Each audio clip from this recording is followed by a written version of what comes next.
everyone, welcome to our channel Text for Wealth. Most welcome Manoj sir. Sir as usual questions पे जाने से पहले sir आपका कोई फीडबैक है तो आप शेयर कर सकते हैं सर। पहले तो व्यूअर्स को मेरा प्यार भरा नमस्कार।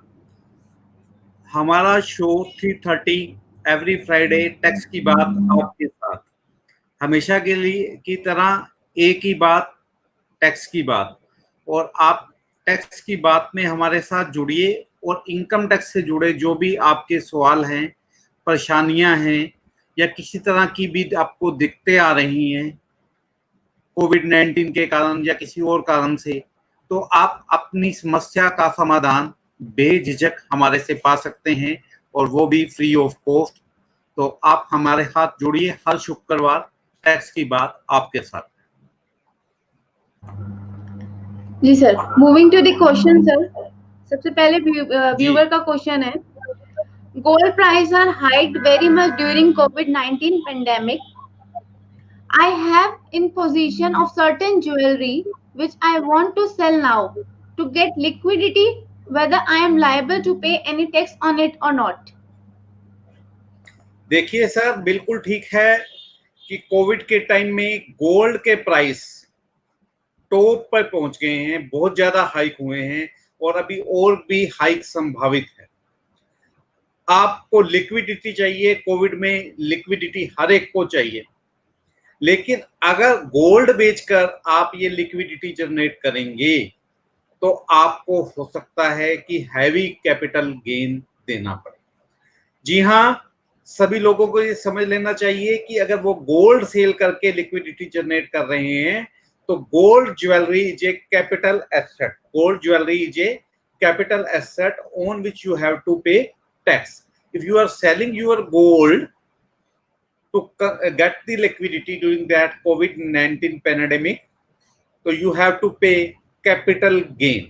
बट एक चीज यहाँ पे मैं क्लियर करना चाहूंगा कि कैपिटल गेन हमेशा दो तरह का होता है, शॉर्ट टर्म कैपिटल गेन और लॉन्ग टर्म कैपिटल गेन। दोनों को कैलकुलेट करने का ढंग भी अलग अलग है। अगर आपके एसेट का होल्डिंग पीरियड 24 मंथ से ज्यादा का है तो ये लॉन्ग टर्म कैपिटल एसेट है, ये लॉन्ग टर्म कैपिटल एसेट है। और लॉन्ग टर्म कैपिटल एसेट पर आपको लॉन्ग टर्म कैपिटल गेन देना पड़ेगा, जो generally 20% plus surcharge plus education cess जो भी एप्लीकेबल हो वो मिला के आपको पे करना पड़ेगा। तो यदि आप गोल्ड बेचना चाह रहे हैं तो बिल्कुल बेचिए, कोई परेशानी नहीं है, लेकिन आपको उसमें से 20% का हिस्सेदार सरकार को भी बनाना पड़ेगा। सिर्फ मुनाफे में 20% का हिस्सेदार, सारे अमाउंट में नहीं। जो आपको मुनाफा हो रहा है, मुनाफे में से 20% के हिस्सेदार सरकार भी हो।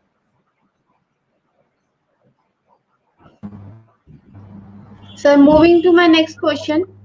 Okay. I am a businessman and agriculturist both. My business income exceeds maximum amount not chargeable to tax. The purpose of calculation of tax agriculture income is to be clubbed with non-agriculture income. But my question is how to compute agriculture income in such case? जी बिल्कुल ठीक कहा आपने।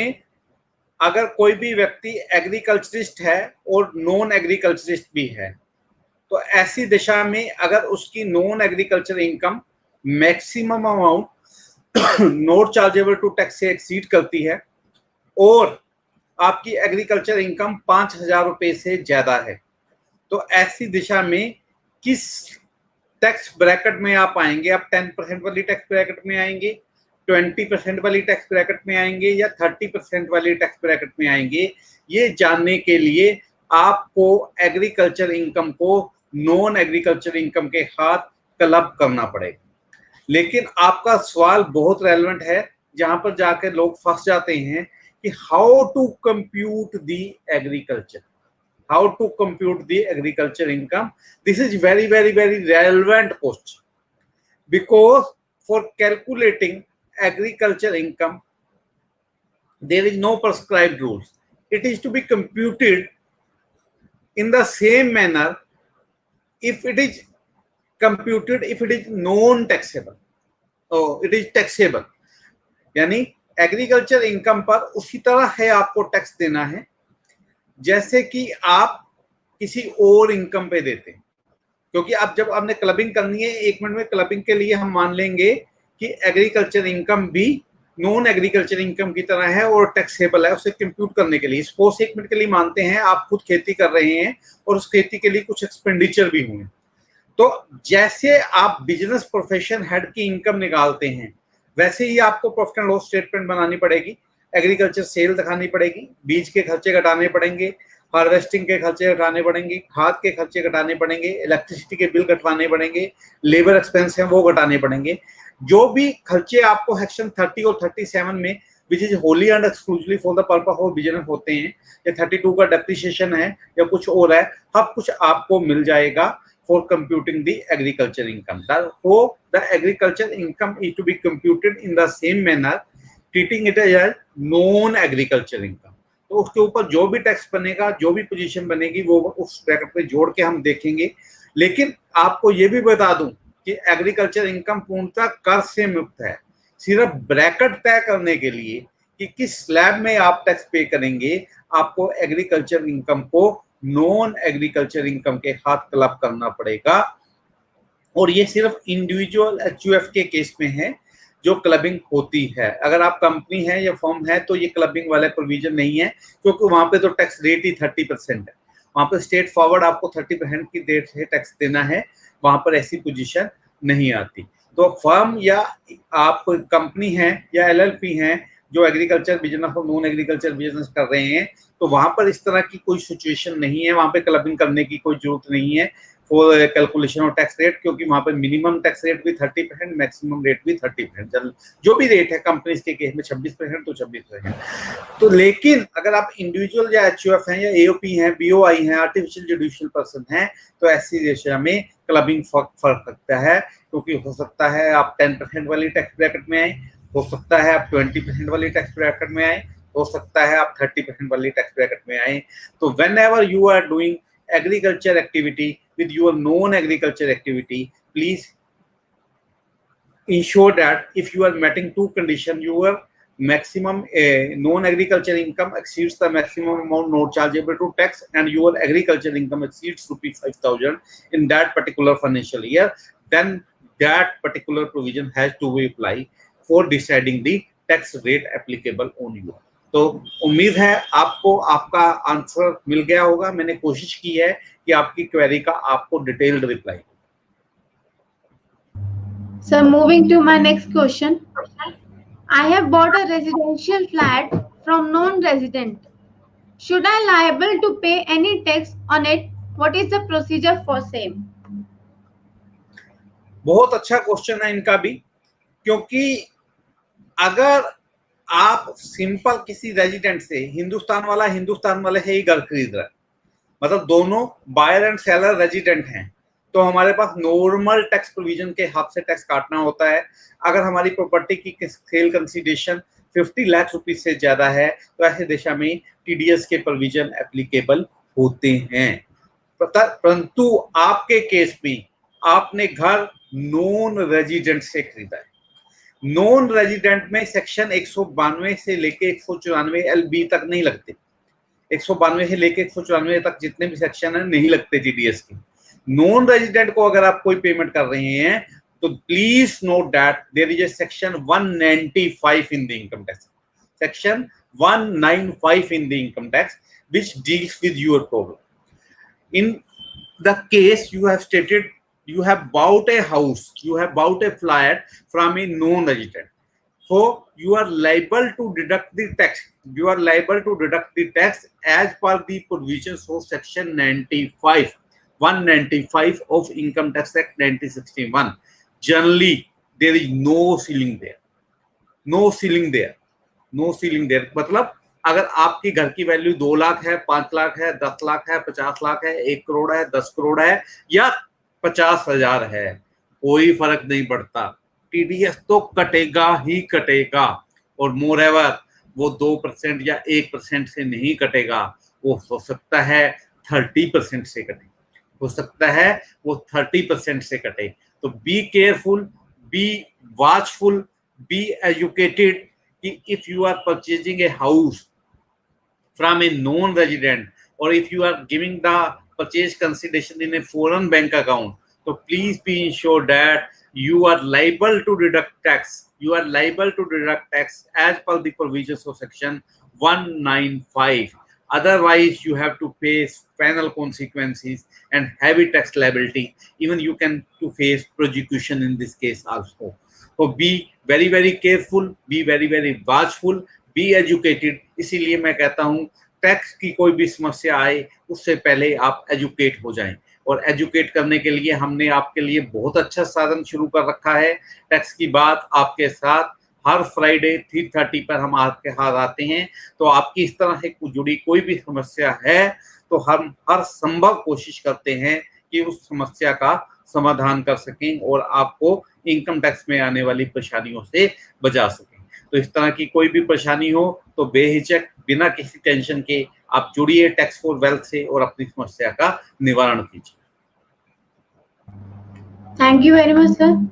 Moving to my next question, resident से related है, non resident से related है। I am residing in the house which is owned by non resident who is settled in London. I am paying 50,000 per month as rent in foreign bank account. Whether there is any tax liability on it and how to comply with it. देखिए इनका question भी पहले वाले viewer से लगभग similar है। पहले वाले ने नॉन रेजिडेंट से घर खरीदा था, इन्होंने नॉन रेजिडेंट से घर ले लिया, यानी इन पे भी पहली बात सेक्शन 195 ही लगेगा, इनके ऊपर भी सेक्शन 195 ही लगेगा और 195 के अकॉर्डिंग्स में ही टैक्स करना पड़ेगा। अब 195 में आपने टैक्स कब काटना है? Any person paying any sum chargeable to tax to non resident. तो you are paying rent to a non resident. Even if you are a salaried employee, even then you are liable to deduct tax. You are liable to withhold tax as per the provision of section 195 of Income Tax Act 1961. One more question is there. One further question is there. वो question क्या है? वो question ये है कि क्या मैं salaried employee हूं तब भी मेरे को टैक्स काटना पड़ेगा? मैंने तो एक छोटा सा मकान किराए पे लिया, 5-7-10 हजार रुपए उसका किराया है, even then I have to deduct tax? Yes, even then you have to deduct tax. Moreover, as I told earlier question, in such a cases you are liable to deduct tax at a higher rate which generally go up to 30%. It does not make any difference. Whether you are a salaried employee or you are a business employer, whether your accounts are audited or whether your accounts are not audited. It does not make any difference. आप अगर बाहर हिंदुस्तान का पैसा हिंदुस्तान से बाहर ले जा रहे हैं तो डेफिनेटली उस पर टैक्स होल्ड करना होगा, but one main condition is to be here. वो देखना पड़ेगा आपको सेक्शन 5, सेक्शन 6 और सेक्शन 9 इनकम टैक्स में। आपको देखना होगा कि जो प्रॉपर्टी है क्या वो इंडिया में सिचुएटेड है और क्या जो उससे इनकम अराइज हो रही है वो इंडिया में एक्यूअराइज हो रही है।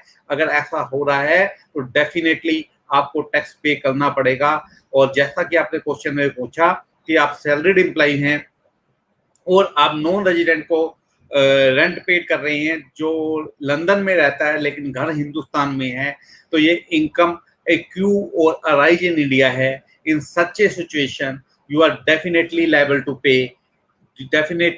to withhold the TDS amount as per the provision of section 195 of Income Tax Act 1961, which is generally higher rate and without any threshold limit. कोई ऐसा नहीं है जनरली अगर आप रेजिडेंट को रेंट पे कर रहे हैं तो वहां पे क्या होता है कि 2,40,000 रुपए तक 2,40,000 रुपए तक आपको TDS डिडक्ट करने की जरूरत नहीं है।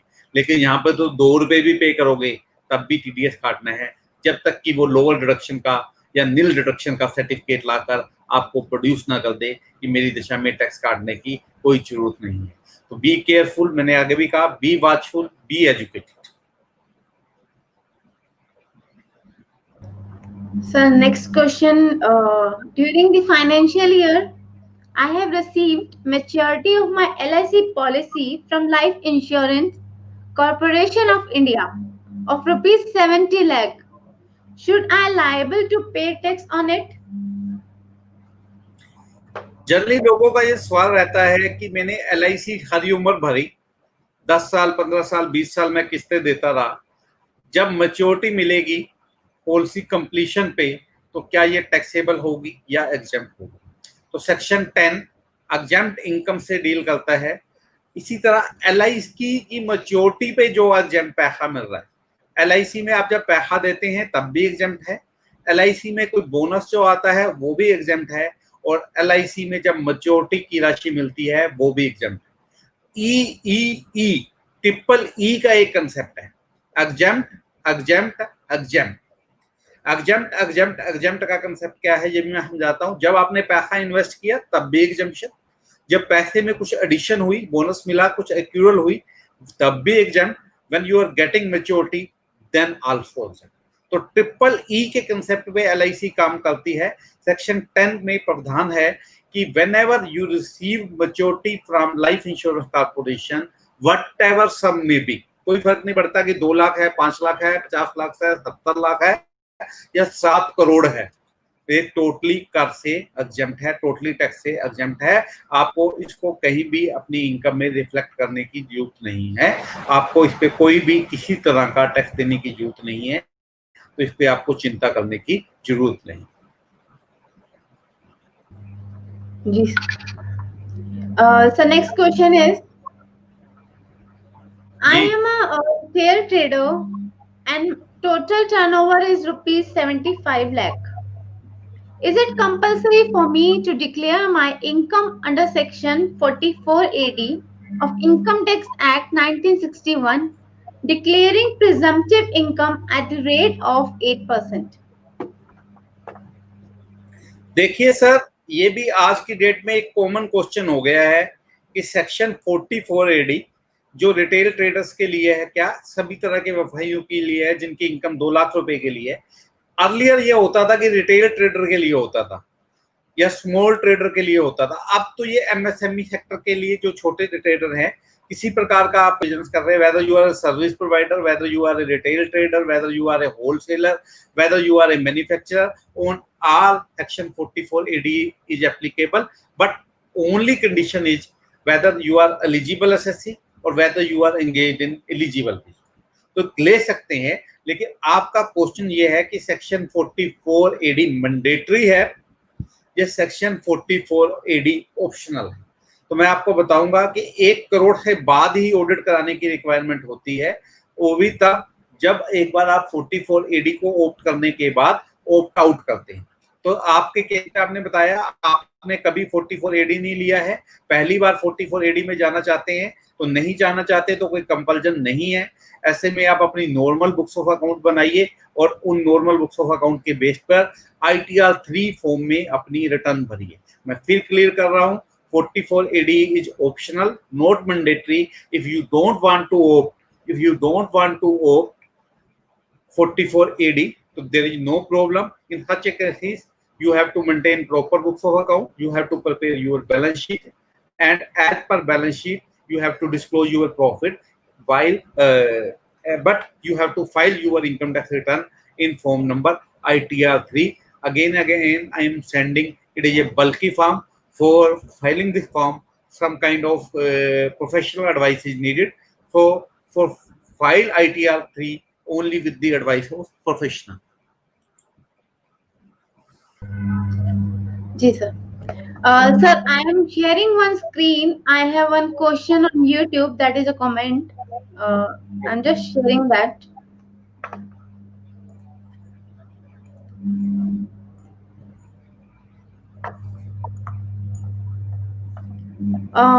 So Mr. Vikas Agarwal का question है that sir, my speculative loss is rupees 70,000 and agriculture income is and rupees 3 lakh, and from that sale of agriculture sale is around 4 lakh. Also, my salary and interest income is around 5 lakh. Do I have to maintain books and accounts as Profit 44 AA? If I file ITR 3, turnover is below rupees 25 lakh as government. Provide separate option in ITR for agriculture. Ma'am ये screen पे आ सकता है मेरे पास question, क्योंकि question sir काफी लंबा है, काफी सारे सवाल। क्वेश्चन सर एक बारी आप चेक कीजिए कमेंट बॉक्स पे सर, मैंने क्वेश्चन शेयर हाँ किया ओके है। ओके ओके, मेरे को दिख रहा है। My speculative loss is 70,000. Okay. My agriculture income is around 3 lakh. Okay. And the sale of agriculture sale is around 4 lakh. Also, my salary and interest income is around 5 lakh. I have to maintain account as per section 44 AA.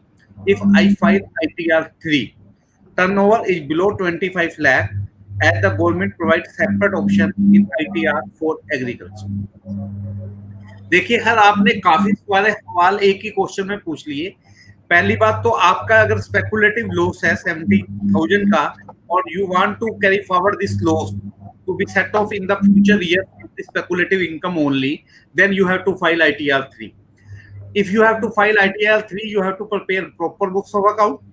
You have to disclose it in your ITR 3. But there is no need of audit. You have to maintain books of account, but there is no need of audit. I am telling again and again. Audit is mandatory only when your turnover exceeds rupees 1 crore.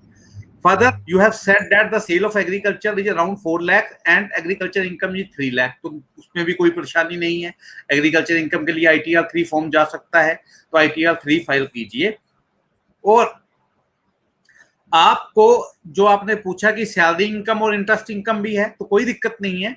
ITR 3 form उन लोगों के लिए है जिनकी कोई business से income है, जिनकी कोई बिजनेस से इनकम है। तो ऐसे में आप ध्यान दीजिए, अगर आपकी बिजनेस से इनकम है तो आपको ITR 3 फॉर्म भरना पड़ेगा। ITR 3 फॉर्म में आप रिटर्न फाइल कर सकते हैं।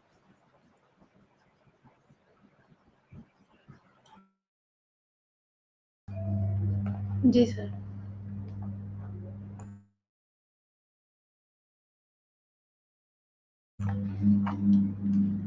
आई गेस सर का कोई कॉल आ गया है।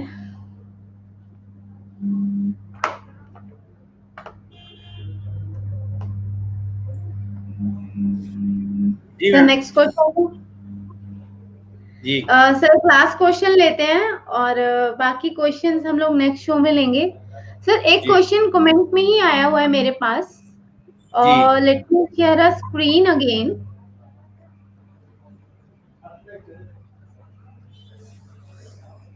ये है मैम जो आपने क्वेश्चन कमेंट में लिखा है क्या?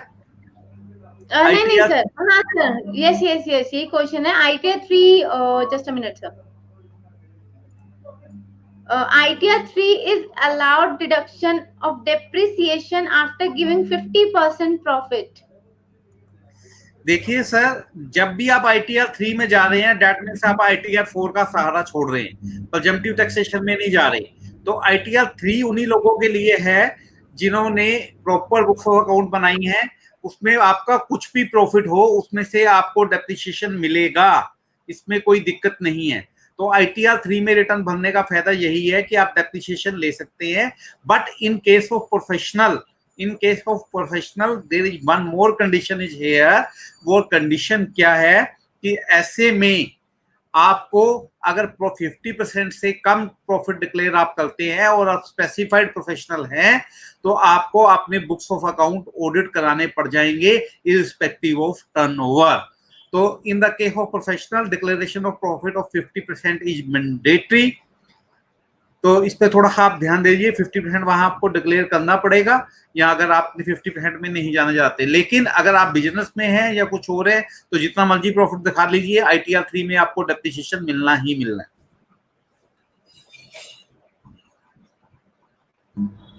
सर बाकी के क्वेश्चंस हम लोग नेक्स्ट शो में लेंगे। आपकी कोई और क्वेरी है तो सर आप शेयर कर सकते हैं। हाँ जी मैम। सर आवाज आ रही है मनोज सर? बिल्कुल आ रही मैम। सर बाकी के क्वेश्चन नेक्स्ट शो में लेंगे। क्वेश्चंस के अलावा कोई क्वेरी है तो आप शेयर कर सकते हैं।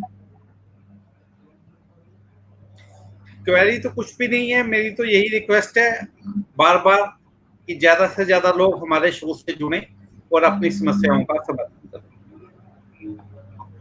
Thank you very much sir. Thank you my viewers. आपकी कोई भी क्वेरी हो आप textforwealth@gmail.com पे हमें मेल कर सकते हैं। बाकी हम लोग Amazon Fire TV, YouTube, website हर जगह अवेलेबल है। Thank you very much. Thank you Manoj sir. Welcome.